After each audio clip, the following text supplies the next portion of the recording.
तुम अपने जीवन में कुछ भी बड़ा नहीं कर सकते।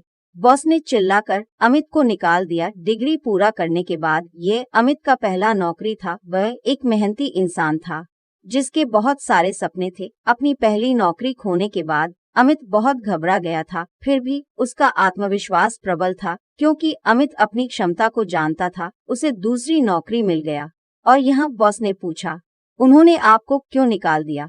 अमित के पास कोई जवाब नहीं था, तो यहाँ उसे नौकरी नहीं मिला, लेकिन उम्मीद अभी भी थी। फिर से नए उत्साह के साथ उसने एक नई नौकरी के लिए आवेदन किया। ठीक है, हम आपको काम पर रखना चाहते हैं, लेकिन तनख्वाह 22,000 प्रति महीने होगा, मैनेजर ने बेबाक लहजे में कहा। अमित के पास राजी होने के अलावा कोई विकल्प नहीं था। अमित ने पूरे उत्साह के साथ वहां काम करना शुरू कर दिया। उसने कड़ी मेहनत की। उसका काम प्रमोशन पाने के लिए काफी अच्छा था, लेकिन ऑफिस की राजनीति के कारण उसे वह नहीं मिल सका। वह एक विनम्र परिवार से था, बूढ़े माता पिता, अविवाहित छोटी बहन और अधूरे सपनों वाला एक भाई उसके संपत्ति थे। अमित ने अपने माता पिता के जीवन में स्वास्थ्य, धन और खुशी की रोशनी लाने का सपना देखा था। एक दिन वह फुटपाथ से जा रहा था। ये फूल मैडम के लिए ले लो साहब, उसने देखा।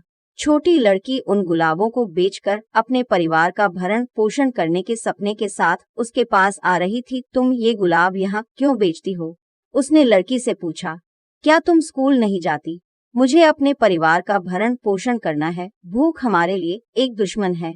उस क्रूर दुश्मन से लड़ने के लिए मुझे यहाँ गुलाब बेचना होगा, लड़की ने जवाब दिया सहानुभूति के साथ। अमित के आंखों से आंसू बहने लगे। उसने उस छोटी योद्धा लड़की से कुछ गुलाब खरीदे ताकि वह लड़की की दुश्मन भूख से लड़ने में उसकी मदद कर सके। अंधेरी रात में घड़ी बहुत तेजी से टिक टिक कर रही थी। अमित हाथ में गुलाब लिए बिस्तर पर था। उसके दिमाग में लगातार विचार उमड़ रहे थे। अचानक उसने सशक्तिकरण के विचारों को पकड़ लिया। उसने खुद से पूछा, मैं लोगों के जीवन को बेहतर बनाने के लिए क्या कर सकता हूँ? वह जवाब जानता था। उसने नौकरी से इस्तीफा दे दिया। वह उस छोटी सी लड़की को खोजने लगा जिसने उसे जीवन का सबक सिखाया। वह शहर की एक गली में खड़ा था। उसने उस छोटी सी लड़की को अपने सामने खड़ा देखा। क्या आप मुझसे और गुलाब चाहते हैं साहब? उस सुंदर छोटी लड़की ने मुस्कुराते हुए उससे पूछा। नहीं, लेकिन मेरे पास तुम्हारे लिए कुछ और है, उसने जवाब दिया। क्या बात है? लड़की ने पूछा। मैं तुम्हारे दुश्मन से लड़ना चाहता हूँ।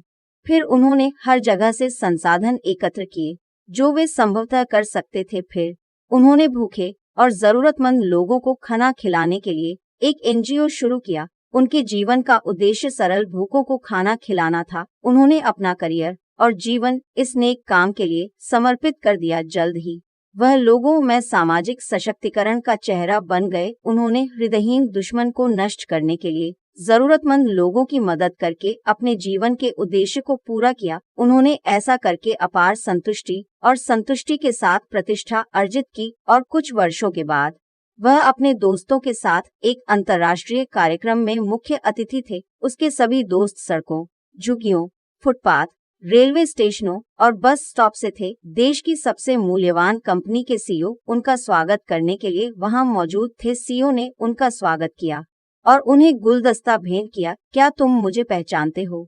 उन्होंने सीईओ से पूछा। हाँ साहब, आज पूरी दुनिया आपको मानवता की सेवा के लिए जानती है। आप असली इंसान हैं, सीईओ ने जवाब दिया। लेकिन मैं आपको अपनी वास्तविक क्षमता के बारे में बताना चाहता हूँ, किसी ने बोला था। आप अपने जीवन में कुछ भी बड़ा नहीं कर सकते, और देखिए, मैंने अपने जीवन में कुछ भी बड़ा नहीं किया। मैंने सिर्फ उन छोटे लोगों के लिए छोटी छोटी चीजें की जो सबसे बड़े दुश्मन से लड़ना चाहते थे, जिसकी कोई भी कल्पना कर सकता था। वह गर्व और आंतरिक संतुष्टि के साथ मंच की ओर बढ़े। सीईओ अभी भी सदमे में था।